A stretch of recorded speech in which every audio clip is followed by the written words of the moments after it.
everybody's scared. You know, everyone tells you how things worked out, but it worked out for you that way. So don't listen to anyone because their experience is unique to who they are. You know what I mean? And then a lot of people will try to put their fears on you. You can't do that. No, you can't do it.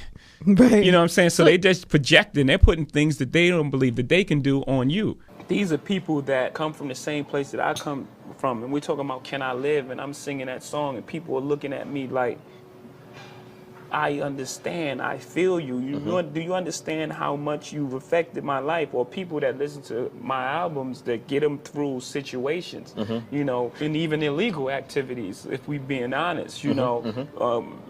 Chains is cool to cop, but more important is lawyer fees. That statement alone changed how people went about, you know, and you had the biggest hit of your record, but that's not really you. That's like now you're really a prisoner because you have to live like that every day. And imagine being that. Imagine like putting the image out there that's not really you, and then it being really successful. Yeah. You know, then you have to live up to that every day. That's you know.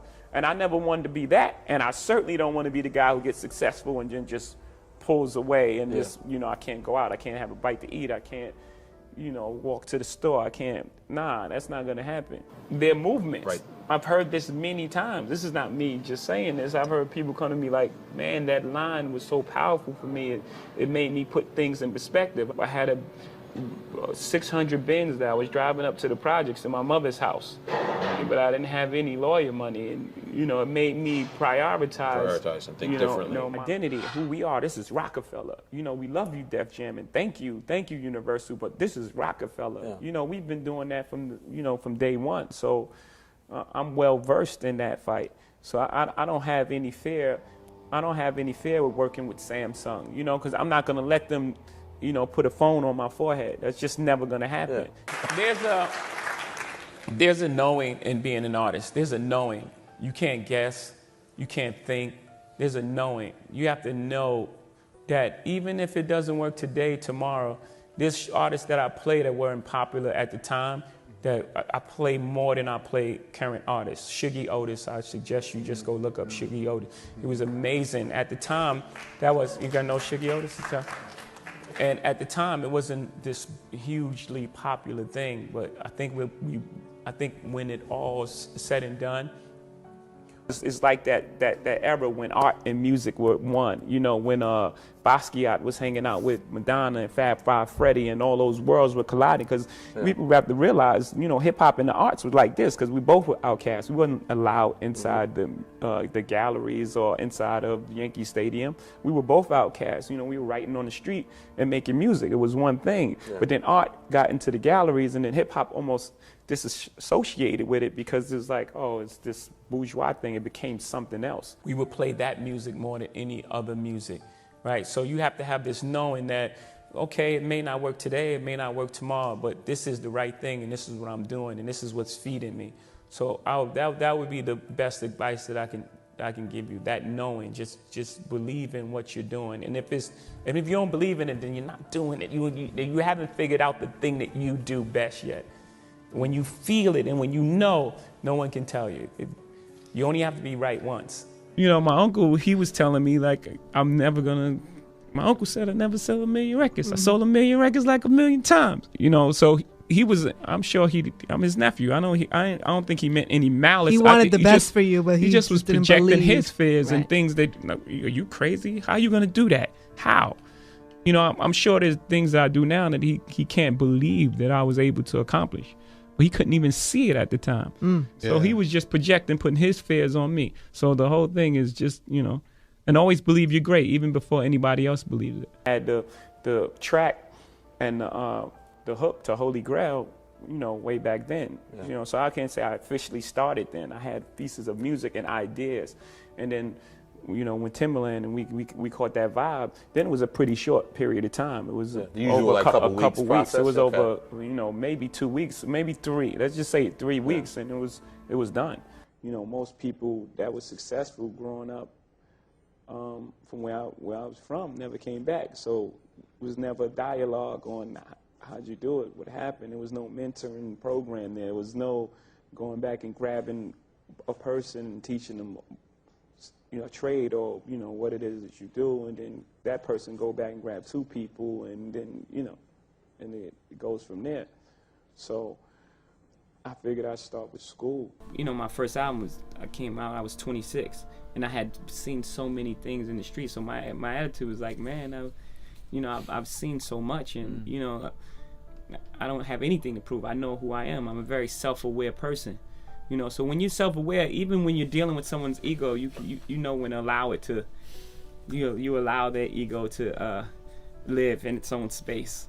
It's the problem is when you engage that energy, that's when there's a problem. If you engage the ego with your ego, then it's like, okay, now something has to happen. It could keep escalating to a level that can be irreversible. But if you don't engage the ego, if you know how to manipulate or play around with the ego, or that's that weird in energy, itself to people, and you give light back to darkness, right? It's very difficult. People don't know how to take that, especially at a younger age. Now when they're a bit older, they can probably understand what you're doing. But if your context of your artistry against artists that are painters, what's the statement you're trying to make? That is no different. No, it's no different. Shakespeare was a man who wrote poetry. I'm a man who writes poetry. I mean, why not compare yourself to the best? It's the only way that you. And people are bringing all of that wild energy into a room, and you just take a step back into the shadow a little bit and just let them do that.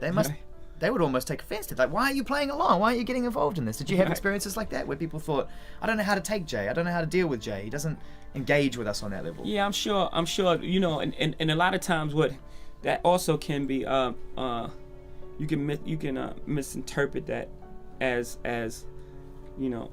arrogance.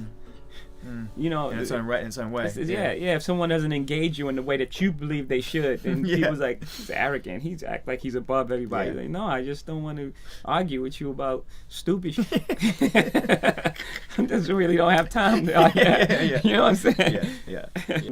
What I'm supposed to be here to be second best, right? I'm not doing this. You never seem to like that. Yeah, I'm not doing this for that. I'm not doing this for that, and if other people are cool with settling or not putting themselves in that light, then that's their personal preference. That's their personal preference. If you don't want to be in that light, that's fine. I'm not mad at you. I don't have an opinion on what you want to do. If you want to be second, that's cool. So don't have an opinion on me wanting to be John Michelle or Shakespeare. People got to realize that, I put a lot of my life into, what I'm doing right now. I didn't just have a hit record and get lucky. I put a lot of my life into it. So, the things that come out of it is challenge to the music industry. Like, let's not get stuck on one thing. Let's rap music is about diversity. Like, if you got on those Nikes, I'm gonna just rock, Dunks. And it's all about everyone contribution.